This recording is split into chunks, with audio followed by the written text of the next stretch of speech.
Welcome to Daily Overdose. Tough times build tough people. The adversity, the challenges, the success that we want in our life, it comes from it. It comes from that adversity. It comes from the scrapes.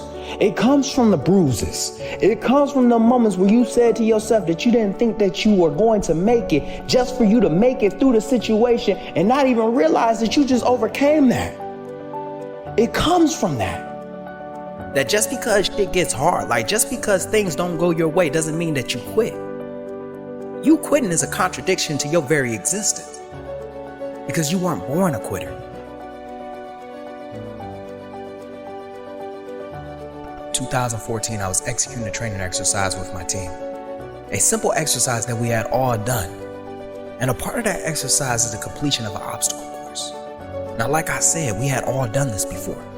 So as we traversed through the obstacle course and got to the very end, there was only one thing that we needed to do. And that was just climb a rope. Now, just like what I said, we had all done this before, so a simple task as climbing a rope would be nothing for us. I approached the rope and began to climb like I don't know what happened. I don't know if the ropes were new, I don't know if I was just fatigued, but for some reason, as I got halfway up there, I came back down. Thinking nothing of it, I shook my arms out and began to climb again. And just like last time, I got halfway up there and for some reason I came back down again. Now at this point, now I'm starting to think like, what's going on with the situation? Is my pack too heavy? Is my boots too tight? Am I just too fatigued? So I grabbed the rope and I climbed halfway up there again. And next thing you know, I come crashing down. As I continue to keep climbing this rope and as I continue to keep crashing back down, the rest of my team has already finished. And now everybody is staring at me. Stuck with a simple situation. Do I continue to keep climbing or do I walk away from this situation? So I climb again.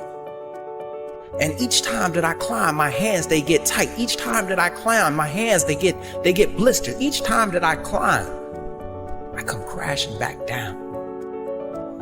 At this moment right now, I realize that life is about to teach me a big lesson. That if I quit right now, I will betray the faith that my team has in me. That if I quit right now, I will burden the next man with my troubles, with my failure, with my struggle. At this moment right now, if I decide to quit, I will unknowingly adopt the mindset of a quitter. What people don't realize is that each time that you quit, you invite the idea of quitting to the table. That every time that something gets hard, that spark, that itch, that urge of quitting comes out. And every action that you take on that idea, every time that you decide to quit, that urge, it becomes easier to scratch. But each time that you face some type of obstacle in your path, that urge, that itch, that gnawing feeling of quitting, it comes out. It becomes easier to use. And I don't know who needs to hear this, but you weren't born a quitter. You were the sperm that made it to the egg, and when your mother brought you into this world, you weren't a quitter yet. Even as a child, I know you weren't a quitter then. Because as you learn to walk, you will fall on your face and you will pick yourself back up and you will continue to keep moving forward. You weren't a quitter yet. People become quitters when they stop believing in themselves. They stop believing in themselves and they start believing in what other people think of them. They stop believing in the words that they say to themselves and they start believing in the words that others say for them. So when they're faced with a situation that they can't get over and they ain't got nobody else cheering for them, they start to come back and start to quit. Each time that you quit, you betray yourself. Each time that you quit, you betray the faith that others have in you. Each time that you quit, you betray the opportunity that life has given you. And at the end, you're left with maybes, ifs, and tries. And for those who are foolishly enough to put their trust in you, you betray that as well. And when faced with that very existence, like faced with that possibility that I could be the one that could let somebody down, like I could be the one who has to put the load on somebody else's back because I am too weak to be able to carry it, I grab the rope and I continue to climb despite how bad my hands hurt. I continue to climb despite how my forearms locked up. I continue to climb despite how many times I wanted to walk away from the situation. I just knew that there was a possibility that if I quit right now, I'm gonna quit when someone needs me the most. So I stayed. And for 2 hours, I stayed. And I continued to climb until I completed that exercise. Because one thing that I have realized is that it's bigger than me. It's bigger than me. That the people to my left and my right, they depend on me to carry my load. They depend on me to carry my task. They depend on me to complete my half of the job. And if I quit right now, I'm gonna forever be a quitter.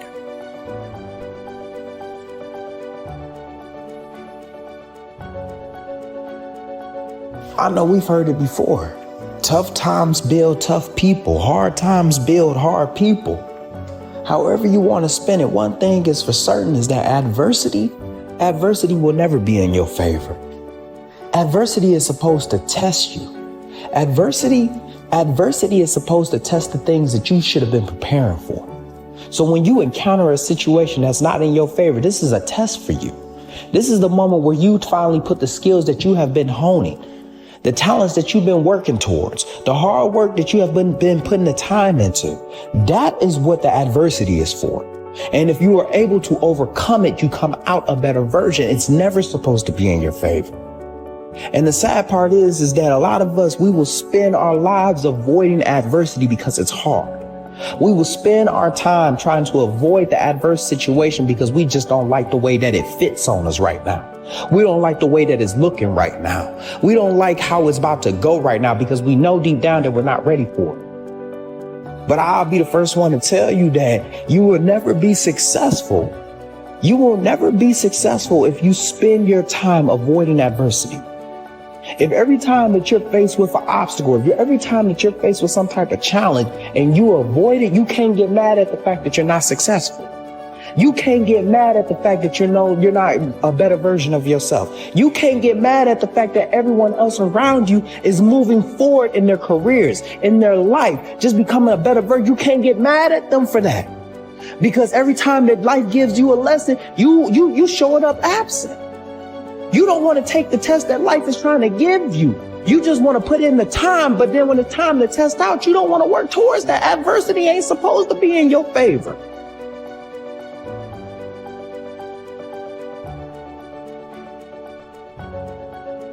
You ever seen somebody hard, and as soon as they face with a situation, they come out soft?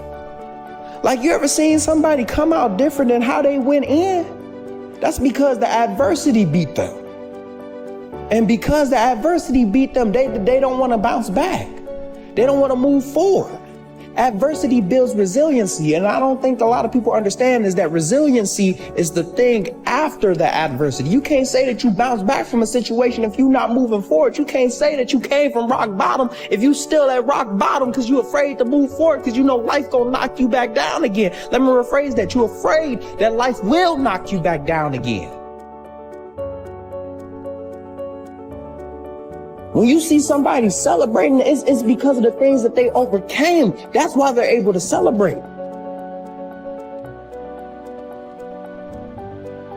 I'm blessed to say that the leader that I am today, the man that I am today, the Marine that I am today, that came from adversity.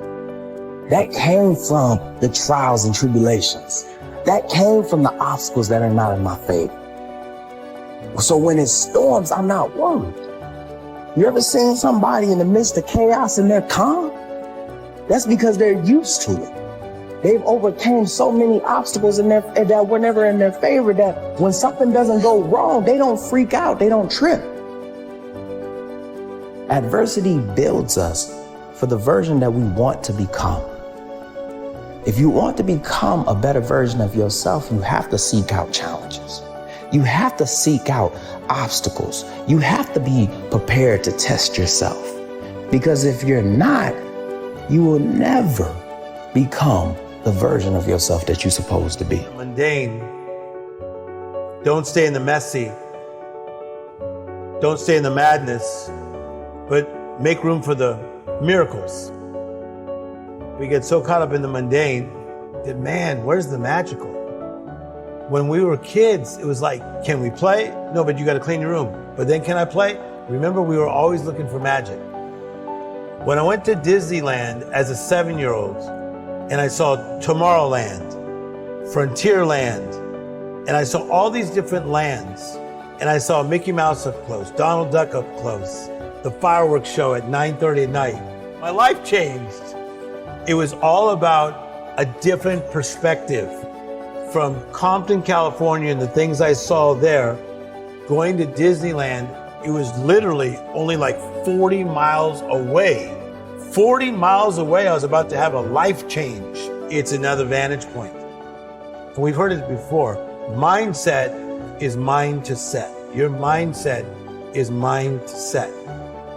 You begin to see those things that have not yet happened as though they're possible.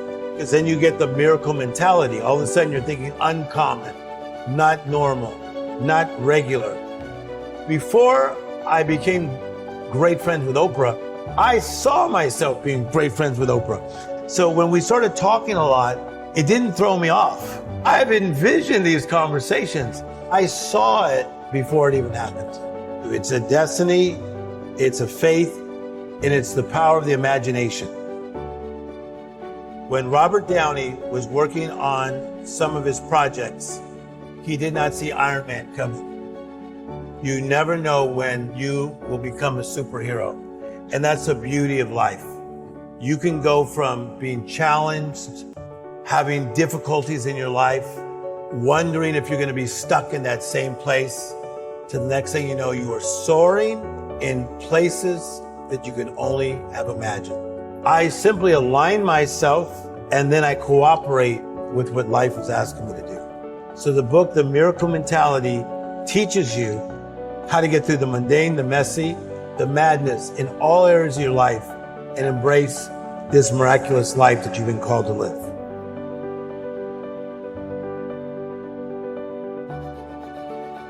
I don't see anybody as different. I just see them as human beings that need to turn a setback to a comeback. Part of problem solving is you have to listen first. And a lot of people don't listen. They're just looking to try to fix somebody or give an answer. So when somebody has a setback, what happens to them, most times they go very singular. They go really inward. So if they go through a divorce, they go very inward, or they lost their job, they go inward.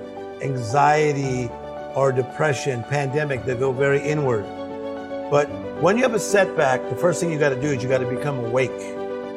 You got to become conscious, and you got to say, oh my gosh, we're in the middle of a pandemic and we may need to be locked down for a month.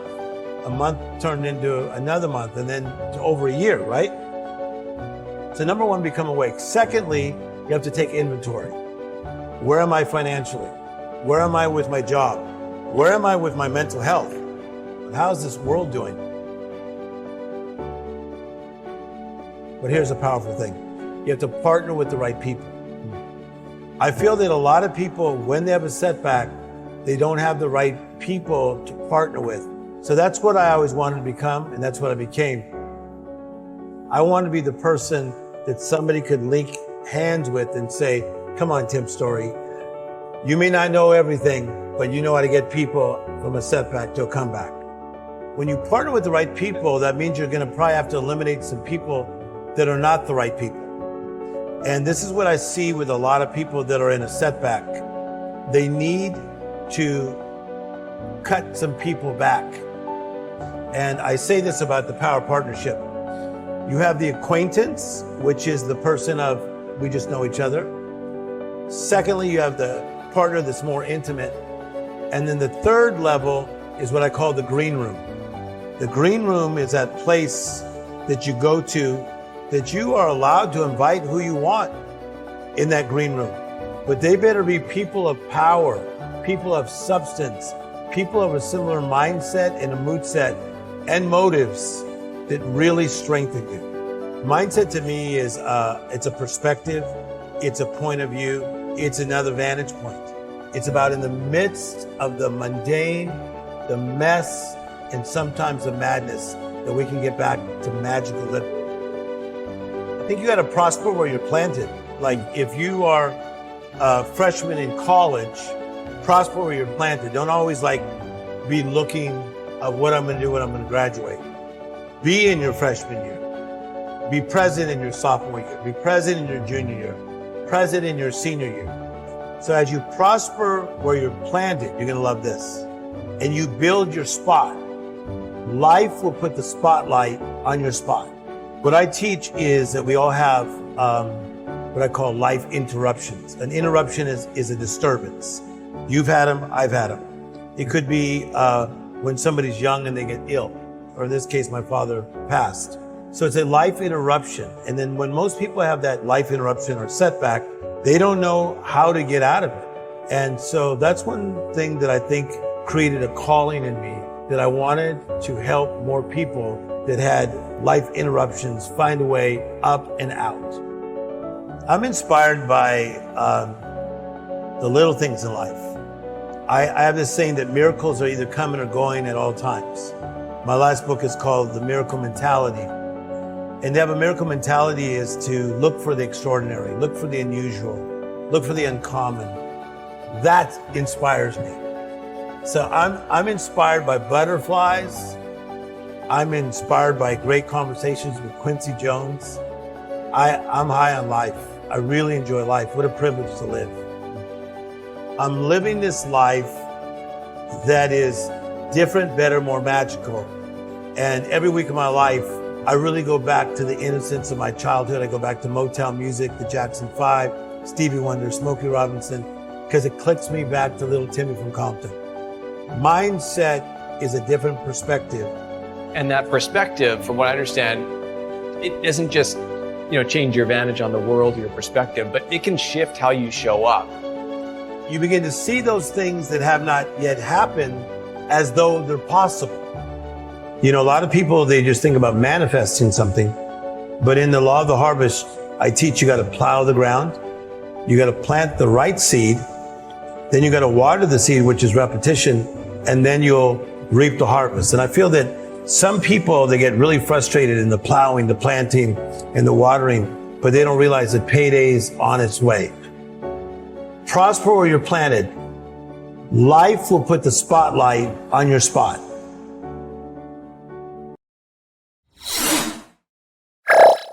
Thank you for watching our videos. Please like and subscribe to our channel so you won't miss another video.